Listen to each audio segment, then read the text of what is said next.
All right, awesome. So once again, welcome to Preparing Sales to Sell a New Solution. This is presented to you by ISA and the Management Division and the ISA's Marketing and Sales Summit. I'm Sherry Worthington with Talesian Technology. I've been an ISA volunteer leader for way too many years, but I'd like to welcome you and thank you for coming. We have two great speakers today, and I will, Matt, if you could go ahead to the next one. Let me just do the quick intro.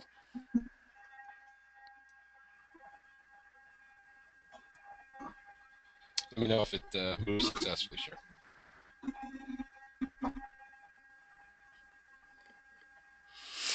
So just a quick slide. I haven't seen it yet, but it looks like it's coming.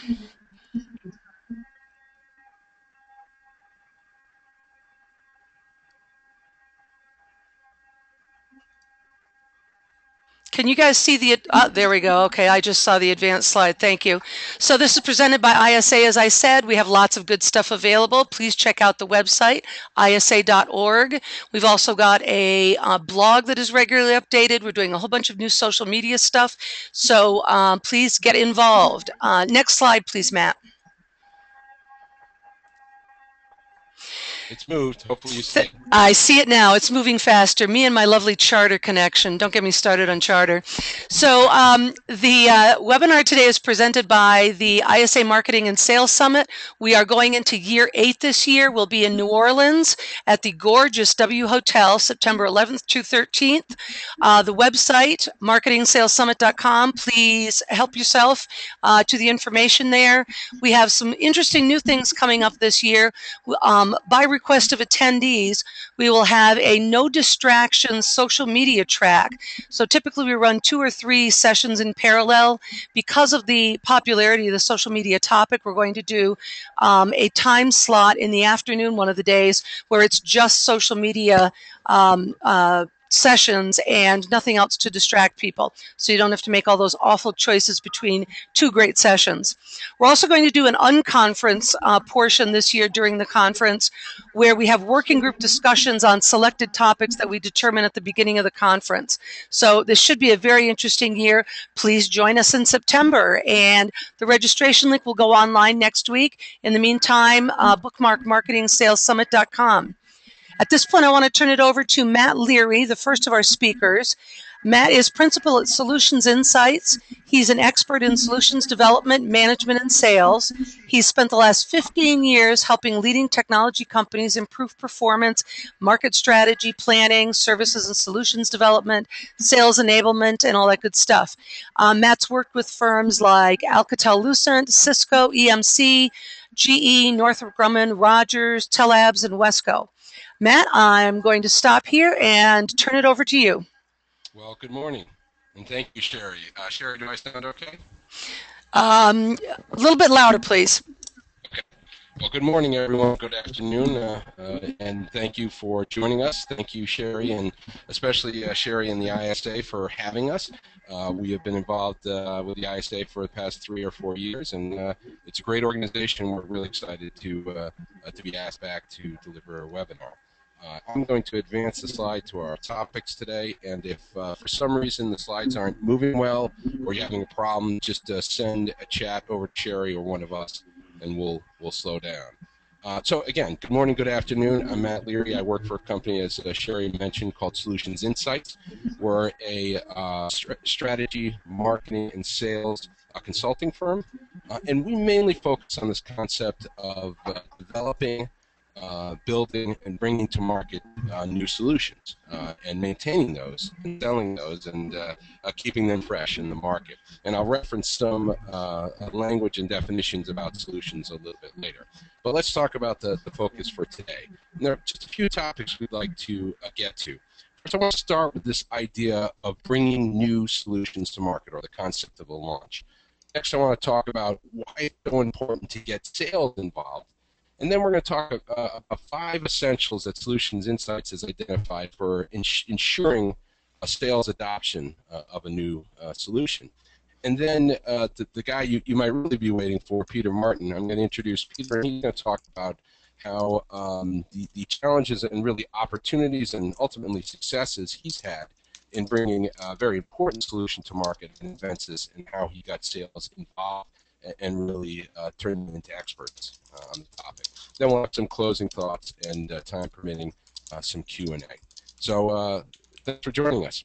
Okay, what do we mean by the word launch? And of course, those of you who are big fans of Google Images, you type in the word, the first few images you often see on the web are rockets taking off, shuttle. But you get deeper within probably the first page of the word launch, and then you see the things that we might be more familiar with, whether we're in industrial solutions, we're in automation, we're in technology, we're in services. We see things, right? We see that, for example, just yesterday, BlackBerry introduced or launched a new phone. A few weeks ago, Microsoft launched Windows 8, okay? And when you think about definitions, what does launch mean? Well, here are some common definitions that are out there in the web and the blogosphere. To set into motion, float, right? The old idea of launching a boat. Send forth, catapult. Propel with force, I kind of like that one.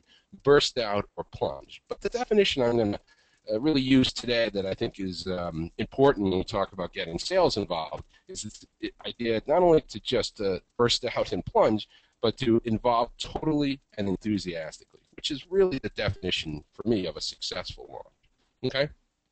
Now, the idea of a launch is actually, it's not an independent thing in our view. Here's a few examples from companies that we're familiar with or worked with.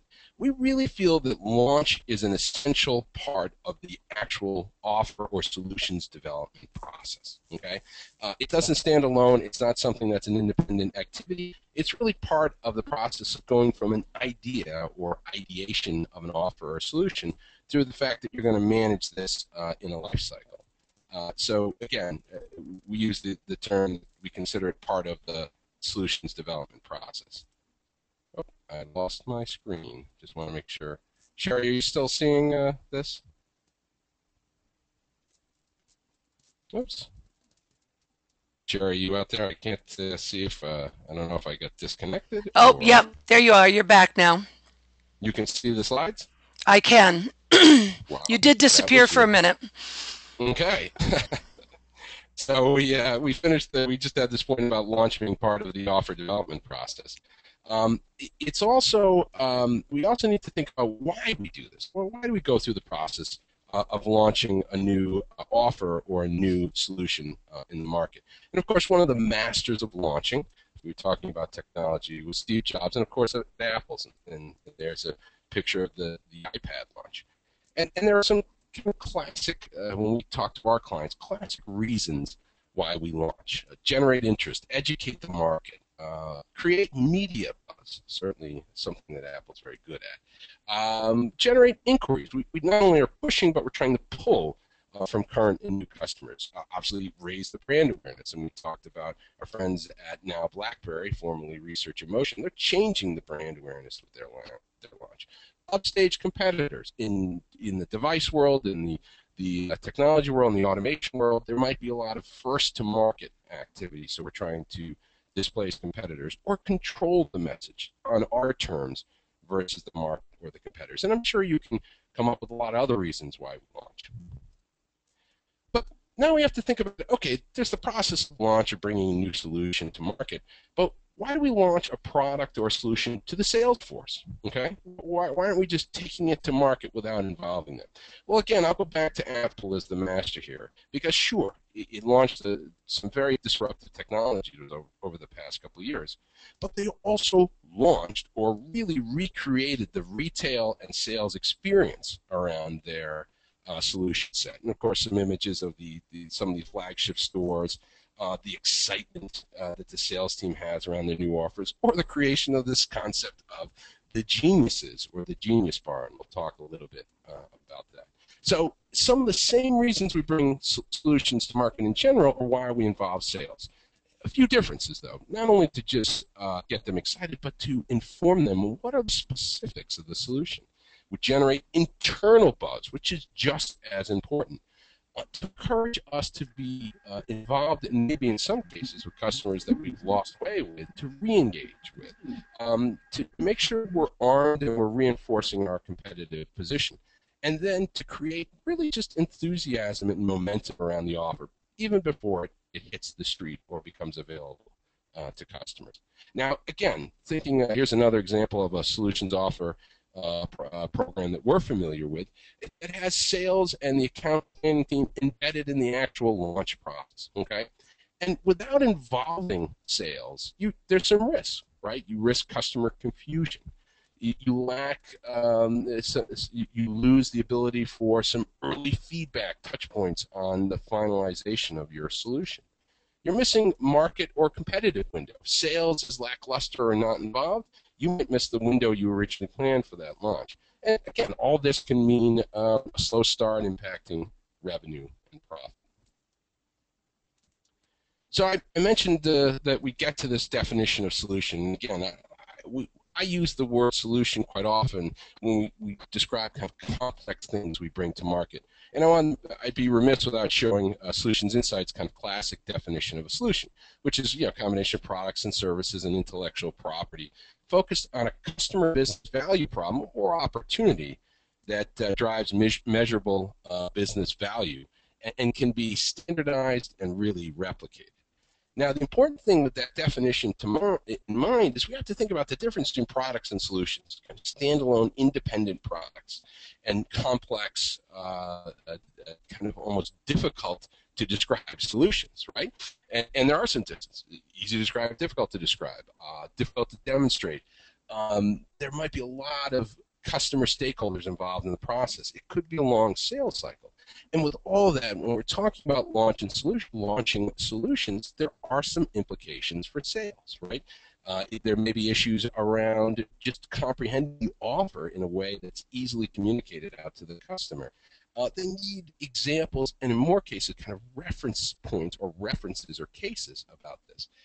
They need to be prepared with different skills, and a lot has been made, and you've probably seen a lot, on the difference between traditional selling and solution selling skills, and that's really about a different conversation. And then, since solutions are complex, you need constant coaching and reinforcement. So for us, when we think about, all right, these are different than product, different than standalone offers, because of that, we need to think differently about how we launch them and how we really prepare sales. So we've come up with this kind of 5 simple elements or essential elements of a strong solutions launch to sales. And here are the 5, and I'm going to go into them a little bit detail. Sales-ready strategy, content that matters, and assets that wow, and I'll talk a little bit about the difference between content and assets. And then the idea of communication, training, and certification, and then, which is often forgotten because we have this kind of terminus of a launch, is this ongoing support and follow-up. So let me go into these in a little bit more detail, please. So here's the model I'm going to use as I talk about each of these steps. I'm going to give, for lack of a better description, what we think is maybe some good activities or core activities that you need to do for sales readiness. Next is better. These might be kind of value added, these extra things you can do to get sales more involved and more excited. And then this idea of best or best practice. What are some of the top firms we've worked with or seen, what they're doing different to really drive enthusiasm and success of a launch to sales.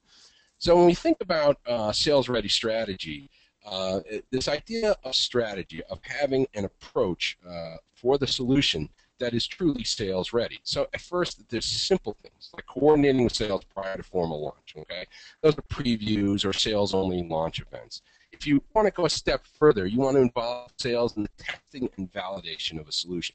And this is crucial. We've been with a few customers that sales got involved almost too late, and they were able to see flaws in the solution, or they were able to see to almost be a proxy for the customer in giving some early feedback and validation. The way you do that is go to your sales council, your sales leadership group, your sales feedback loop, your traditional one, or even have sales sit with top accounts with the offer developers or the product managers or solution managers and go through the solution in a little bit more detail.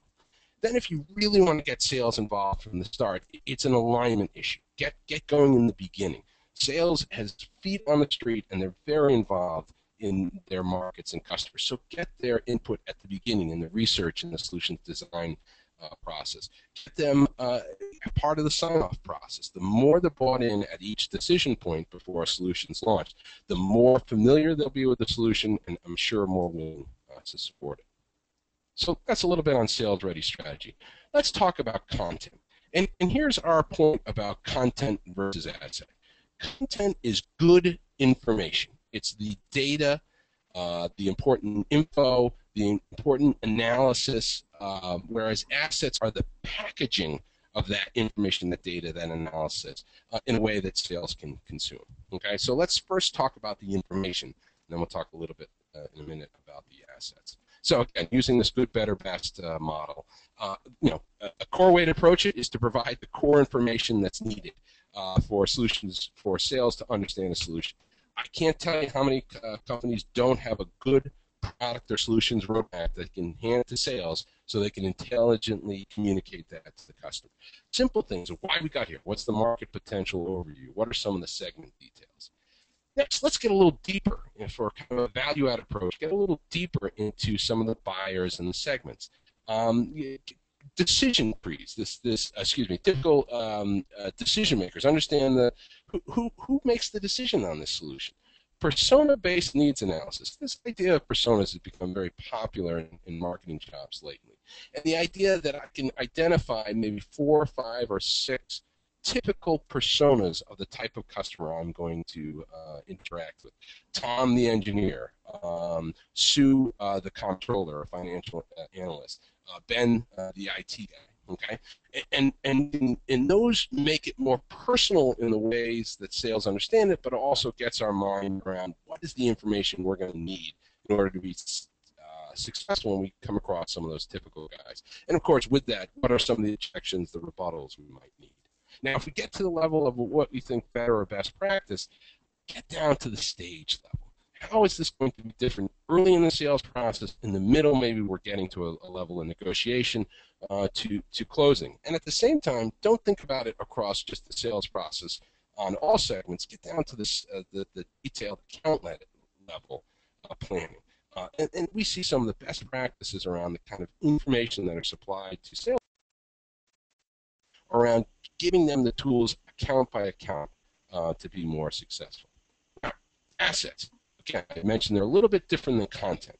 And I'll give you an example. We worked with one company that did a wonderful job of collecting all this great kind of content. I'd almost say it qualifies for the best practice side of the last slide I showed. But it was a 100-page selling guide. That's great information or content. Now we have to convert that into consumable assets that the sales team can use. And that's what we mean, again, between the asset and content debate. Again, good, better, best. Good assets are materials and formats that are easily to consume, right? Customer-ready value proposition. In fact, the value prop, ROI calculators, and customer references. We've done, when our team was working with another firm, we used to do semi-annual or every other year sales effectiveness study. And calculators, references, value props, they'd always come to the top as essential tools or assets that sales teams needed to successfully sell solutions. If we're going to take a step further and get into some of these markets and segments, as we mentioned in the last slide, we got to get into decision trees, right? If-then. If a decision maker says this, what are we going to do different? If they're giving you feedback in this area, where do you go next? Okay, and then that's why we start tailoring value props for specific markets or customers. And along with that, okay, and we're going to talk a little bit later about the conversation, give them role play tools. Okay, and a lot of this is giving it to the sales manager that they can use with their sales team, but give it at the level of the type of people they'll interact with on the customer side, again, by persona. And then finally, we get down to the real interactive assets. And the most classic term we hear is Playbooks. those of you who have been involved with the ISA for the past year know that we ran a Playbook seminar as part of the last summit. It's a real popular tool right now, but it has to be condensed and consumable. And really, the expression that is used along with Playbooks is guided selling tools. Literally walk me down to the detail level of how I'm going to move forward. And with that, give me some of the common templates, letter templates at this stage, proposal templates at this stage, closing template at this stage. Okay, again, assets that wow. Okay, let's talk about how do you push this stuff out. Matt, before you go any further, Sure, can I ask a quick question? We have a question from Patrick that may be relevant at this point. When you refer to sales, who does this include? Only the quota-bearing forces, pre-sales, bids and proposals, tendering, etc.? Yeah, and I think that's an excellent point, and I'll cheat ahead a little because when and you'll see this on the right-hand slide of this, right-hand part of this slide, we actually, when we think of sales, it's kind of a pretty big community. We would obviously call it sales managers and direct sales, the channel. I often lump sales engineers or sales or SMEs, okay, and solutions architects that are on the customer-facing side in the realm of sales that matter here. So again, I see it as a pretty broad definition because when you launch a new solution, in a lot of those cases, it's all hands on deck. Hopefully that answers the question. Okay. So again, we were talking in this fourth essential about communication training, and I'll talk a little bit about certification. So again, essentially, clearly articulate the goals and targets for the campaign, right? Provide very detailed contacts and resources.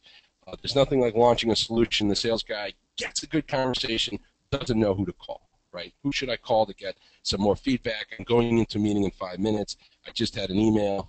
Who do I get more information from? To us, that's just the good core practice.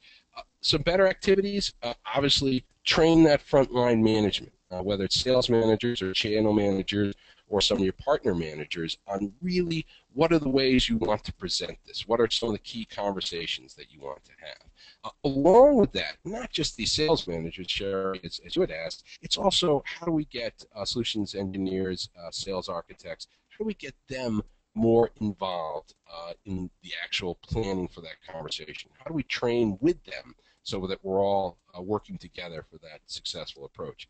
And then really the best practice, and we've seen this in a few companies, is truly to create experts. And I'll come back to this idea of geniuses at Apple. I think it's quite brilliant because just in the name it implies an expert skill set on a solution, right? And that's where we get to concepts like not just training, but certification. If the solution is that important, if it's a make or break in a market or a segment, consider going beyond just informational training, some experience training. Think about closing the loop and creating, certifying key members of the sales or technical or partner teams in order to be successful. And of course, with that, provide ongoing coaching and reinforcement. Okay, last point is this idea of support and follow-up. As I mentioned, you're not done until you create a way to close the loop. Obviously, the simplest thing is to give an easy way for sales to get back to you. Surveys, a web portal, a way for them to forward feedback to you. Consider not just requesting them coming back to you, but go out and be proactive with live interviews or phone interviews with key sales guys right off they came off, whether they're visiting the plant floor, visiting a customer, on a call, seeing a top account. What happened, what worked, what didn't, what can we do different? What do you have feedback on the solution itself or how it was positioned? And then turn that information back around, right? Create frequently asked questions, and those have to be updated. You can't create FAQs until you know the Qs, right? And go through the process and turn those maybe into some of those best practices that you can communicate back to the field. And beyond just surveying and providing that information back, again, this goes almost along with experts, create heroes, right? We want champions, we want profiles of what does a top sales, what does a top SME, what does a top partner do different here to be successful in selling this new solution, and then constantly bring that up in key sales management meetings, check-ins, account reviews, so that people understand, okay, not only is this the right information, this is the kind of certification I need, it's also what I need to look like in order to be successful in selling these solutions. So I went very quickly through our five essentials approach. There's a lot behind this, and I'm sure we can talk more about it in the Q&A. But those are the five areas that we think, especially marketing and sales organization, offer management, solutions management teams should act differently when getting sales involved in the launch. Okay, with that in mind, and to stay on time, I'd like to introduce our next speaker, Dr. Peter Martin. As you've probably seen on his bio, he's been involved with Invensys Operations Management for some time. He has a long career in automation, in technology, and of course in sales and marketing leadership. I had met Peter the first time about 6 years ago. It's kind of interesting, and I was just getting, actually 6 or 7 years ago, getting into this concept of how to build successful solutions. And he had said, yeah, we're changing Invensys. Wait and see. We're changing Invensys Operations Management. We're going to have solutions to talk about. And about 2 years ago, he presented at the ISA conference where he talked about some of the early success they've had with bringing solutions to market. And today, he's kind of closing that loop and talking about, now that it's been out there, he's got a successful solution in the market, talk about some of the challenges and opportunities of getting sales and also kind of changing the culture at Invensys around launching and maintaining a new solution. So, with that, Peter, are you still there? I am, Matt. Thank you very much. I appreciate it. I will turn it over to you. Great. All yours, sir. You know, I really wish, as I listened to Matt speak today, that 6 years ago, when we were starting the transition toward a more solutions-oriented mindset, that we had these 5 steps laid out as cleanly and as clearly as Matt laid them out. I mean, they may seem very simple, but those 5 steps that the Solution Insights pushes are critical steps. And I think it would have allowed us, if we had followed those steps exactly the way Matt talked about it, to have launched into the solutions approach quite a bit more effectively than we had. Now, the interesting thing, just a little bit of background, is we noticed that automation as a function is a high value generating function. If applied correctly, it's a fascinating world.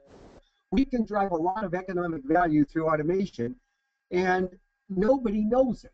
The visibility isn't there. When we put in great automation solutions that drive bottom line value, very often the clients just don't know about it, and therefore most of the automation categories have gone into a commodity cycle, a pretty rapidly commoditizing cycle, and we believe we could use a solutions-based approach to overcome that cycle. So, Matt, if you could forward it, please. What I'd like to do is just give you a little background as to where we and the industry as a whole was when we started into this solutions approach.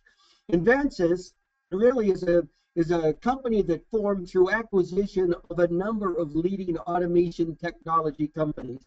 Companies like Triconics, Wonderware, Foxbrew, Simulation Sciences, Escor, Avantis, and they all came together. Each of the individual companies was focused in a traditional technology area, a traditional product area, and the sale was a technology sale based on feature, function, benefit, proof, and therefore every one of these technologies we were trying to come up with the new feature that would allow us to charge a little bit more money or get a little bit more pull in the marketplace for our technology. And unfortunately, with the way things are going, if you do come up with a new feature, very often your competitors can cover you within weeks or months. So it's a very difficult marketplace to maintain a differentiation in. It's a very difficult marketplace to drive value in. All our sales organizations were really focused around product technology selling at the technology levels in our clients' businesses, very project focused, and the target clients were really engineering and purchasing. So when you're dealing with engineering and purchasing, it really is a race to see who can go to the lowest cost first, Whoever has the lowest cost wins. The automation market segments are all commoditizing to some degree or another. It's interesting because, for example, the DCS market is fairly far down the commodity cycle, where for example, the safety market's not quite as far down, or some of the software markets, but they're all moving in that direction. And each of those functions, and this is the amazing thing about our marketplace, is each of those functions applied correctly could drive a tremendous amount of bottom line value. So we're in a very unusual market where we're a high value provider of technology that's commoditizing about as quickly as you can commoditize in any high technology market. Next.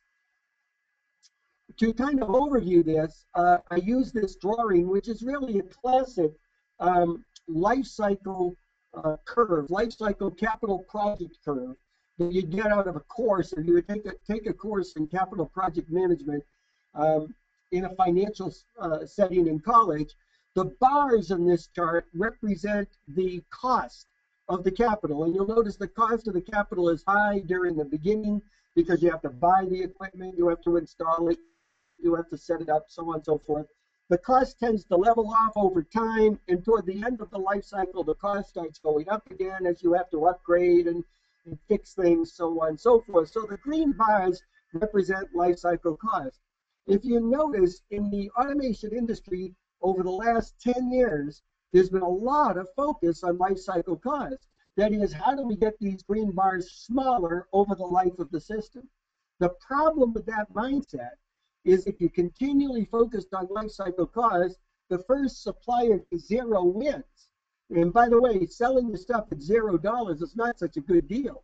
So when you're in a high value market, you have to consider both sides of the equation, not just the life cycle cost, but also the value that you can generate. And the dashed line across the top, in theory, is the economic value that any automation technology should be able to provide. And of course, return on investment is the accumulated benefit, subtract the accumulated cost, and you get your return on investment. The interesting thing is, if you go in and apply automation technology effectively, if you actually use it to solve problems and not just upgrade old technology with new technology doing exactly the same thing, the benefit side, that dashed line, is huge. The return on investments can be as short as 6 months or less, where you get 100% return. In other words, the automation investment can be an extremely high value investment, and yet it's not. It's commoditizing. So what we tried to do with our solution set, if you go to the next click, Matt, is we were trying to do two things. The first thing was reduce the life cycle cost. That's something that should always be done. We did this by developing an infrastructure that would pull together all the different automation domains, DCS, safety, simulation, PLC, human-machine interface, into a single system. So the approach was, if we could create a unifying infrastructure that would pull together not only all of Invensys' different components, but all of the third-party different components into a single real-time compute space, we'd be able to manage lifecycle costs, reduce lifecycle costs fairly significantly. Now, one of the reasons we found this to be critically important is the whole automation market today is a cost-centric market because of the commoditization of the past 20 years. So we knew that we couldn't just focus on benefit, we had to focus on cost. We did that by launching an enterprise control system. Next, Matt. The second thing we did was we developed an approach where we could make the solutions based on automation visible from a financial point of view. One of the things that's fascinating to me as I went around industry, I'd ask over and over again, after projects were completed, did the return on investment that the project delivered equal the hope when the project was acquired, when the purchase agreements were made? And in instance after instance, talking to the end users, they told me they had no idea. The reality of the situation is the cost accounting systems that are in place in most industrial operations do not give the visibility to show whether or not you've had a measurable performance improvement. And by the way, when you're dealing with finance people, if you can't prove that you had a measurable value improvement, then you didn't. It doesn't really matter what the truth is. The fact is you didn't have an improvement. So what we did was we developed a patented approach to measuring accounting, real-time activity-based costing right down to the plant floor. So unit by unit by unit in the processing environment, you can see what the financials are.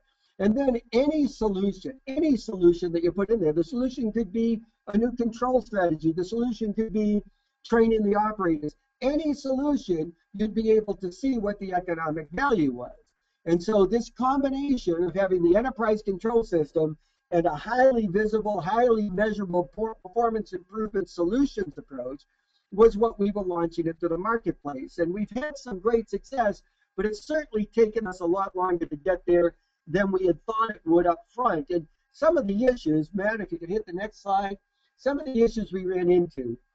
First of all, overcoming our internal project focus. Our whole company was focused on projects and products. When you're selling economic value, you're not selling within a project cycle. You're selling at a higher level to executives that really are focused on economics, not focused on time, on budget delivery. Invensys as a company was totally focused in this way, and that was a real deficit to us. When Matt talks about the steps in solution selling, the 5 steps, the first step, the sales readiness step, is critical. You've got to look at who your client is, who you're selling to, what type of sales approach you're going to take. The second point is, internally at Invensys, we have a very conservative engineering perspective. Engineers don't like to take risk at all. So if you were going in to sell value improvement, you'd have to project how much value you could improve for the client. And I got to tell you, the engineers hated the fact that they had to actually guess or estimate or go public with how much value they could create. Next. Over that, in order for us to deliver real solutions, we recognize that the Invensys portfolio wouldn't be exactly enough. We need more things.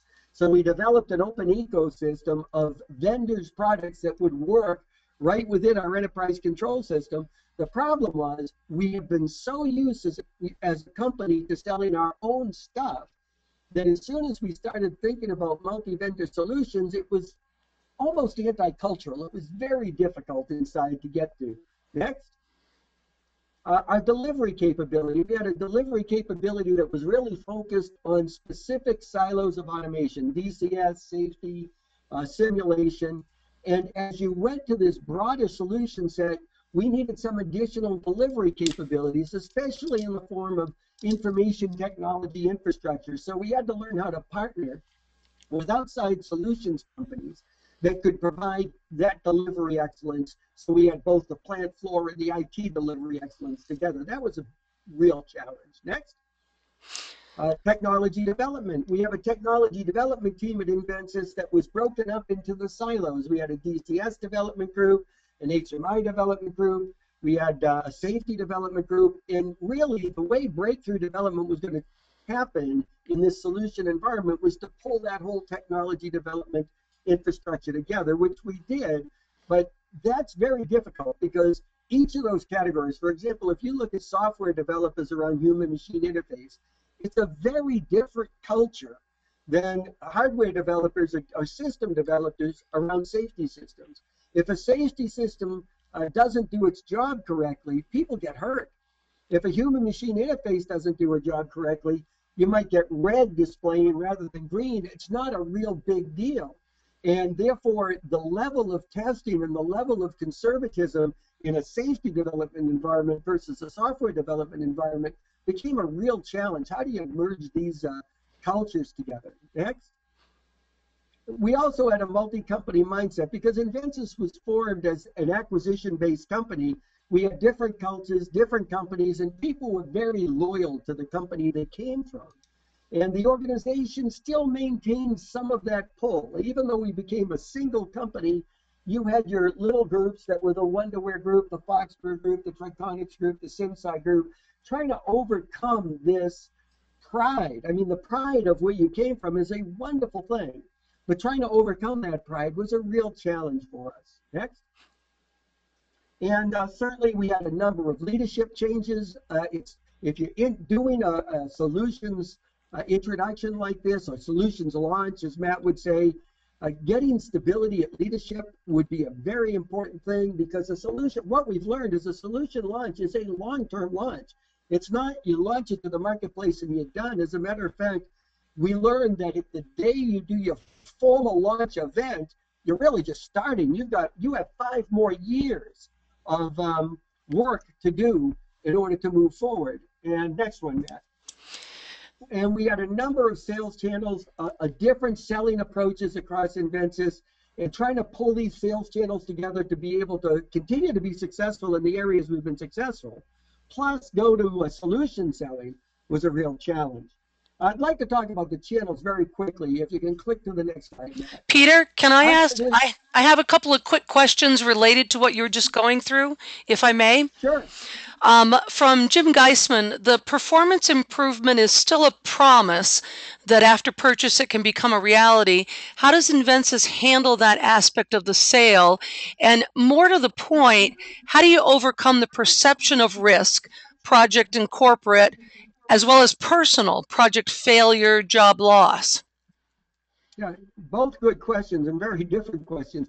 So the first question, could you repeat the first question again? The performance improvement is still a promise. So Right. how do you handle the fact that it's still intangible, that after purchase, everything will come to fruition? Right. You know, that's a really good question. And Matt hit on a lot of these things. One of the critical issues we found is having client case studies that are focused on the amount of performance improvement you've been able to generate with other clients is absolutely essential. If you don't have those client case studies, you have no credibility at all.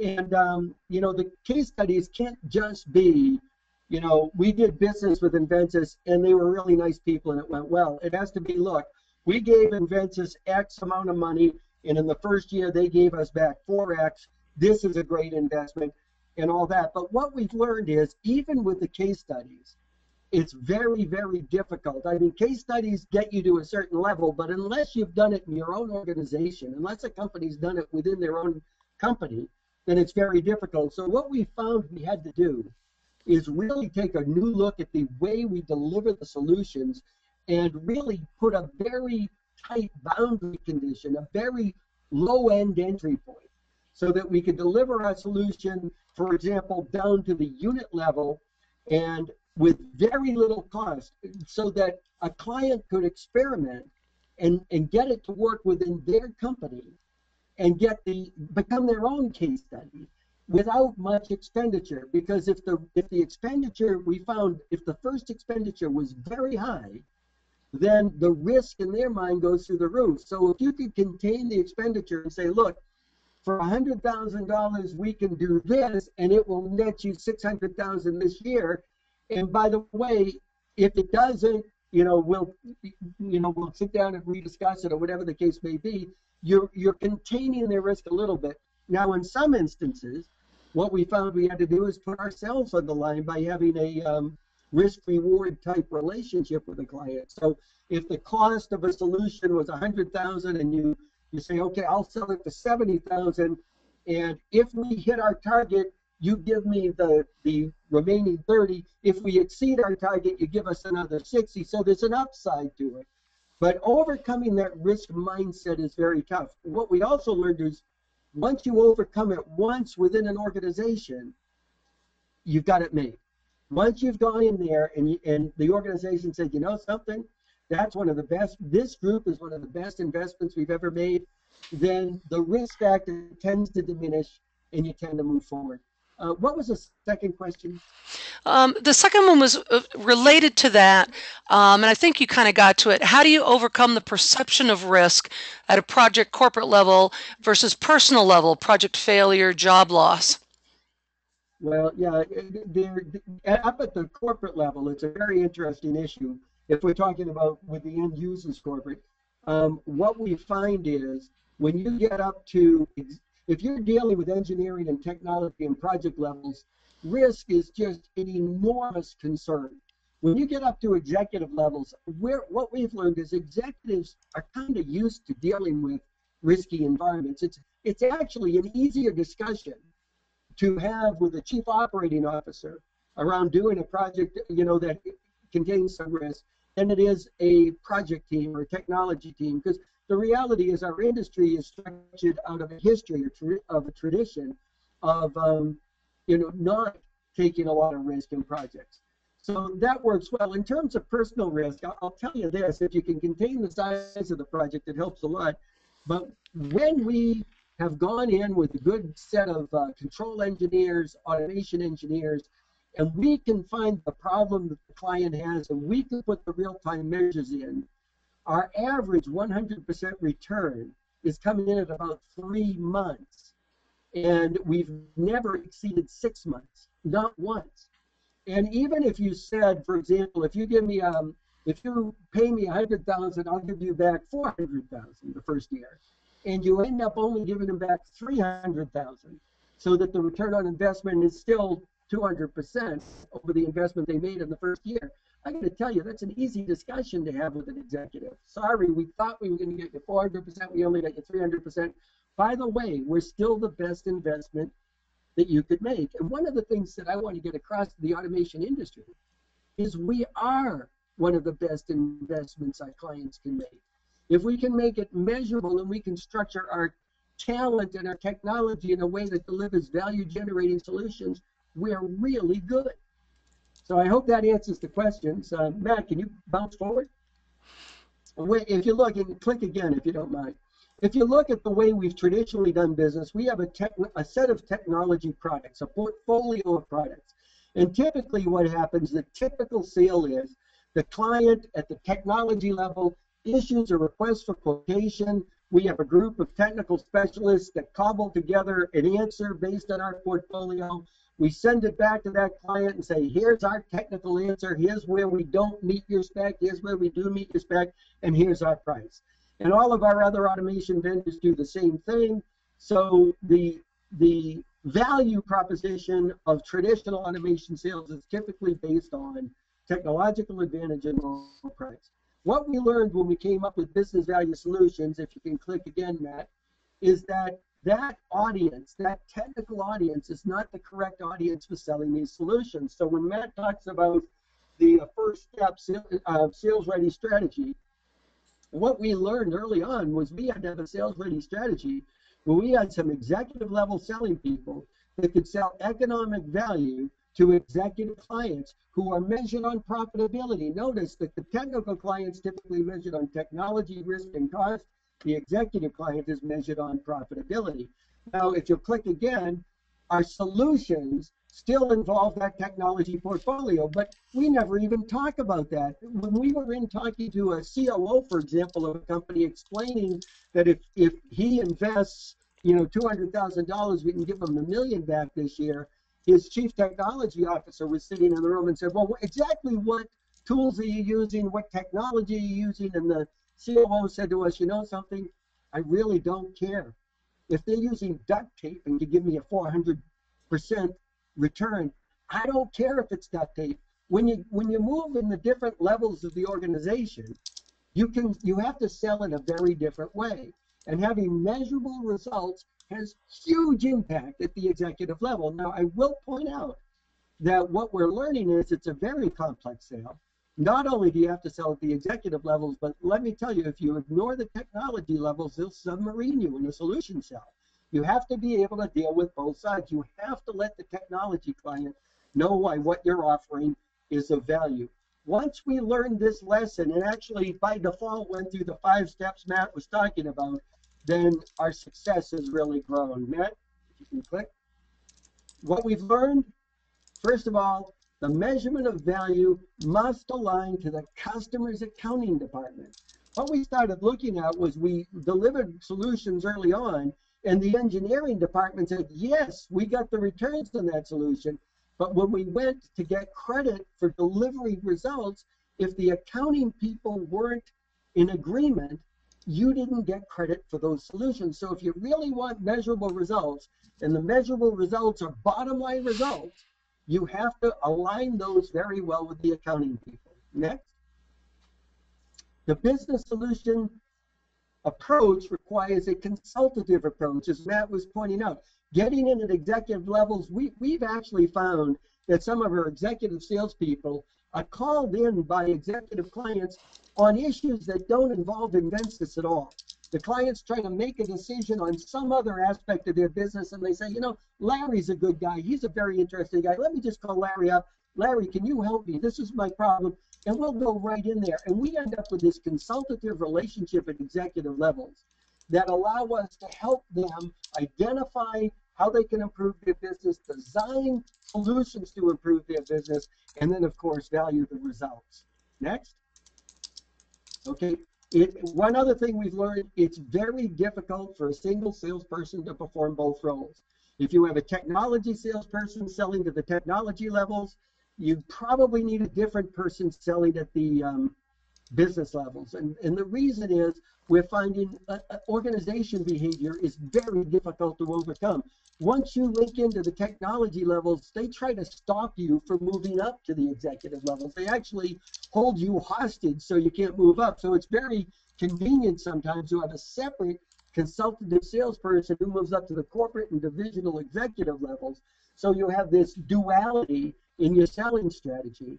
And finally, you have the technologists focused in on the products and the projects, the value solution salesmen focused on executives, and yet they have to coordinate. You have to have the internal structures so that these people are communicating, supporting each other. The last thing you need is different messages getting to different people in your client's organization that don't align. So if you get these in place, you can have a very successful solutions approach. At least that's what we've learned. If you follow the 5 steps that Matt laid out, I really think it works very well. And Matt, I'll turn it back to you. Hey, thanks, Peter. I think that's it's such a great story. And just to reiterate your last point, you know, we always talk about solutions selling being a team sport, but solutions launching, okay, without question, is a team activity. And that's why we talk about in some of those better practice examples, it's not just about providing information or resources to the standalone sales force. It's really talking about the community that will affect that solution sales, the technologists, the SMEs, the sales, the engineers, the solutions architects, the channels, the partners. So I think that's a great final point.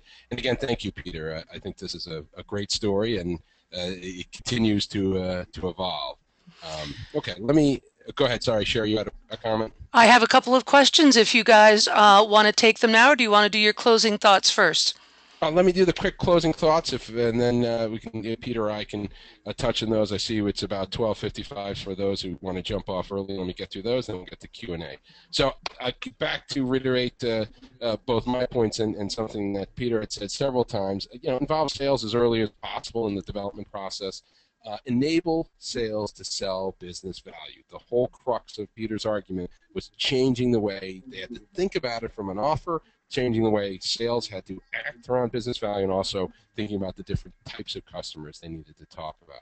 I think beyond enablement, providing just tools and resources to this idea of mastery, provide the content they need when they need it. And then understand how your tools are used and design them accordingly. Get that feedback. Be disciplined about certification coaching. Remember, the best practice companies create experts or geniuses, right? And these are the guys, and there can be different flavors and types, as Peter's talked about, that really will make the difference in the early adoption of your solution. And then this is a two-way street. You need a lot of feedback.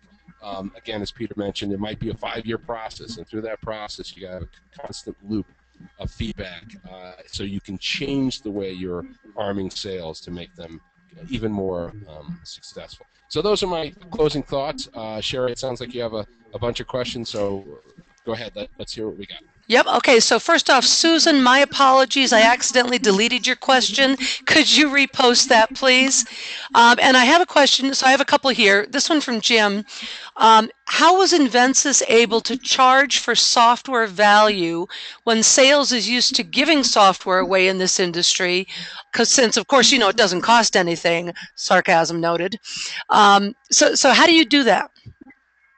You know, that's a really good question, because having been in the industry for 35 years myself, I noticed 30 years ago we basically gave away software and services to sell hardware because the value was all viewed as being in the hardware. And what we're noticing about 15 years ago, people started to recognize value in the software. So that the system is becoming less valuable and the software is becoming more valuable. And I really think the ultimate point is the talent in the services that are going to be the most valuable. But the interesting thing is, when we got to the point of selling solutions, if we're not out just selling products, if we're selling solutions, very often the client doesn't even know what tools we're using. So if I go in there and I happen to be using a simulation tool to solve a problem that drives $1 million to their bottom line, knowing that I'm going to drive $1 million to their bottom line, what I do is we sell it on the results we can create as compared to the value of the tools. And by doing that, it really pushes back this competitive mindset, and this mindset that certain things are giveaways. And what you do is sell results. If you can't transition to selling results and the value of the results, then my opinion is we're going to continue to drive not only the value of software down to zero, but the value of hardware and services down to zero. And our industry is essentially going to disappear. We're a high value industry, and if we focus on results, we can do it. Now, if it's selling to technology levels, project people, they're measured on time, on budget delivery. So the results they're looking for are on time, on budget. So cost is the big issue. If you're selling to executives, their whole mindset is profit. So if you can improve their profitability by $10 million, and it only costs you $2 million to do it, frankly speaking, most of the discussions we've had, they don't really care what tool you're using. They care what result you're delivering. So, you know, what we have right now is a bifurcated approach where our product salespeople are still selling on cost and technical features in parallel to us being up at executive levels and selling solutions. It's a tough battle. Peter, has it been hard to overcome the hardware mindset when, as you said, you know, the value is much more on the software side now? Well, it has in certain components of Invensys. The advantage Invensys has is we have companies that we acquired that have a pure software mindset, like Wonderware, Simulation Sciences, Invensys. They've never sold hardware. If you go back to the traditional companies like Foxborough that sells instruments and DCSs, or Triconics that sells safety systems, there's still a system hardware mindset to a degree. But because we have these different cultures, what we're starting to learn is we can play the different cultures to the end in mind. So if we're trying to show more value out of high value generating software, we'll use the Wonderware culture, we'll use the Simulation Sciences culture. Those people are used to that. So in a way, each culture from each company that we've acquired brings a lot of value to it. If we can play those different value components off against each other, we're in pretty good shape. Now, that also goes for the clients, because if we have clients that are used to buying from Simulation Sciences, they are used to buying high value software. And so we can play into the mindset of those clients a little bit. I don't want to, you know, my answer is so simple and so short that it may make it sound like this is an easy thing to do. It's not, and it takes time. But if you keep focused on where your pockets and your strengths are internally, and where your pockets are with your client's business, you can play them effectively with each other. Thank you, Peter. I have another question. This is from Susan. What are your thoughts on what to do differently to get the owners of the elements of a solution ready to even frame the solution together? Because so many of them are really silos today. Geez, these are all great questions. That's a very, very challenging question. Right. What we ended up having to do was not use the onus of the elements of the solution. I mean, it was such a big deal. What Susan's pointing out is such a big cultural issue that we actually ended up creating a separate group of lead thought leaders within Invensys that were not tied to any solution set. And we said, okay, just look at all these solutions as a toolbox. You've got a toolbox. And forget the technical details. I don't care about that. There's your toolbox. Now, you don't own any of them, and frankly speaking, I don't care which ones you sell. The only thing I care about is, are you solving a client's problem in a way that will drive bottom line value visibly? If you're doing that, use Scotch tape, use Elmer's glue. I don't care. But when we tried it a couple times by grabbing somebody out of the simulation sciences team or somebody out of the Foxborough team, their first prejudice was always to go back to their product. Always. They couldn't think broader than that.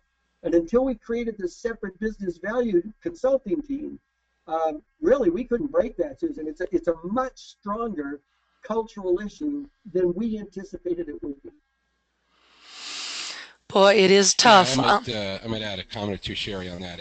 I think Peter's right, and obviously he had to take it to the extreme by creating a standalone unit. But the idea is, in the solutions development process, there has to be a point where the elements, the capabilities, the standalone pieces come together in some kind of, either we might call it a solutions concept or a validated solutions concept.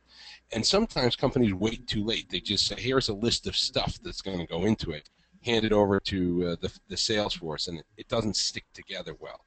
So there has to be some point in the development process where you do, in fact, endorse. And I mean endorse. It's validated, mainly internal, before it gets to a true kind of product testing and validation, that this has to hang together, that these pieces are unique combination, and then the sum's greater than the piece parts. And I think that has to happen early in the process, or you get into a fiefdom warfare later. The other thing, it's a personnel and management issue, an organization issue.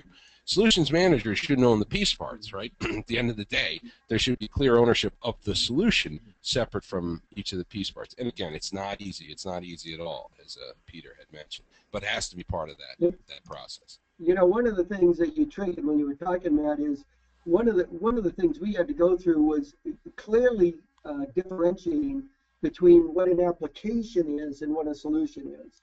You know, for example, you can sit down and pull together components from multiple different product lines into an application that does line kiln optimization or whatever it is. But it basically is a product that's made up of sub-products coming from different groups. What we ended up doing was saying a solution, by our definition, has to start with a customer problem that's identified by the customer. Right. And we made them somewhat repeatable, but each customer problem we run into is slightly different. Our processes are repeatable, and the tool sets are repeatable. The way we cobbled them together and the type of solution we actually solve may be unique to each situation. So I think you've got three levels, or at least the way we looked at it is you have product, you have applications, which are bundles of product around preconceived areas of need, and then you have client solutions where you talk to the clients and you really find out what their business problem is, and then you pull whatever you need to pull together to solve their business problem. And as I say, to us, a single valve may be a solution if it actually delivers the results that they need. An application could be a solution, a product could be a solution. The key is the way you go into the client business and identify what the true problem is, and then cobble together what you need to cobble together to solve that. Yeah, and Peter, you just to close on this point, and to this point of sales involved, sales is a wonderful proxy, right, Peter, in that process. When you take something, you think, all right, now I think I've identified the business problem. I think I have a solution that's more than just the element, the pieces of its piece parts. Sales is a wonderful sniff test, right? They have just their foot and their ear to the ground, and again, that's why we advocate for getting them involved earlier. But if they're not convinced that you have a true solution, then either you have to work with them, as Peter has talked about, or they might be telling you something else about the wholeness or completeness of your solution. Well, here's a last question I'll take because we're running over now. That's related to what you were just talking about, Matt. A question from Joseph. Most of the systems out there are 25 plus years old. How do you get customers to invest in new hardware to accommodate the newer software that may be required? The customer, of course, says the old hardware is still working fine. Yeah, I'll start, Matt, and then you can pick up. That's a really good point, too. I mean, the good news of being my age is 25 years old doesn't seem all that old, but when you think of it from a technology perspective, you're exactly right. I mean, if you look at DCSs and safety systems, they're old. We have some very old systems out there. And the approach we've taken, and this certainly is not the only approach, but the approach we've taken is by going in and saying, look, and I'll use the example of a distributed control system.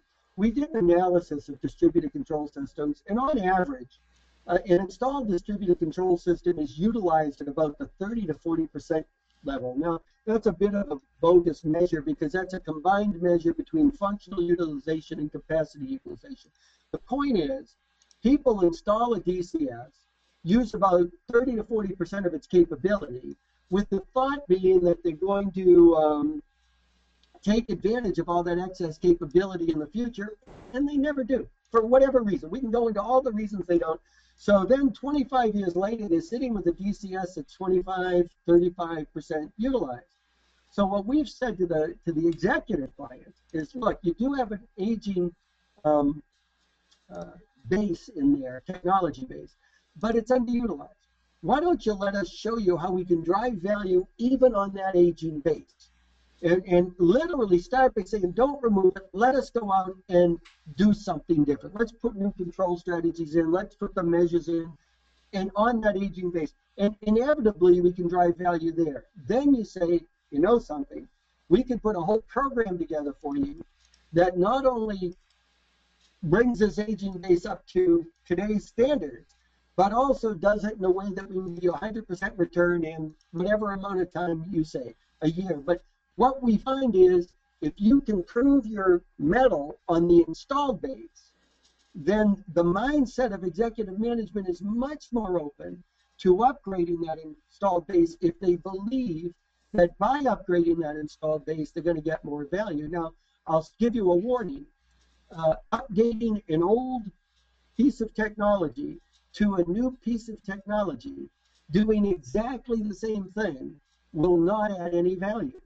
So as you upgrade the installed system, you have to simultaneously do an analysis of the business results they're looking for and make sure that the scope of the new system going in is broad enough and performance enhancing enough that it pays for the investment. Once you do that, we've noticed kind of a domino effect. They'll do that with all the other components. But I found no other way to do it. That's the best way to do it that I can see. Matt, do you have yeah, I think in kind of going back to some of the more recent research on sales effectiveness, this concept of a challenger, right? And those of you who kind of read that there's been a lot of work from this group called the Chasm Group, which is Jeffrey Moore, the Crossing the Chasm guy, and a couple other Harvard and other studies talking about this provocative sales or the challenger salesperson. And really, you know, if those of you who work in technology or in automation, I mean, we still live in a 99% uptime world, right? I mean, there's products on desks, okay, that have been there for 10 or 12 or 15 years that are still extremely reliable because they were built in a way that really had a long lifespan. And it might be easier to sell enhancements to that. And the classic story I use is the difference between convincing airlines to put winglets on their planes, right, which is the bending of the end of the wing to increase its like 2 or 3% or 1 or 2% fuel efficiency. Okay, that takes some money and some time, but it's using its existing equipment. Okay, and you don't need really to be a real challenger salesperson. You don't really have to be provocative for that. That's an easy sell, right? It comes in the hangar once every 3 weeks. You know, on the third week you change it. Yeah, it might be a couple $100,000 per plane, but over the lifespan you'll get the money back in the first year or two.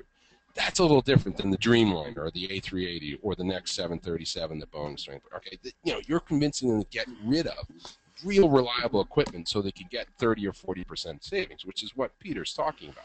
In order to have that discussion, we call that really the challenger or provocative sale. So some of the best practices I talked about in the 5 essentials talk about really training and creating these challengers. Now, as Peter has learned, not every sales guy is going to be that challenger. Not every sales guy really should be that one that's being provocative. But a few of those guys will make the difference for introducing the game-changing stuff. And it will only work in situations where you convince as Peter said, the $2 million will net to 6 or 8 or 10 million. So again, it's different personalities, but different approaches in the sales process. So hopefully that helps. Matt, do you want to put up the closing slide with the contact information? And at this point, I'm going to cut off questions. We got a lot of comments. Great session. Thank you very much both to Matt Leary and to Dr. Peter Martin. As always, you two are very engaging speakers. The session has been recorded, so theoretically, I will be able to get this online on YouTube and then onto the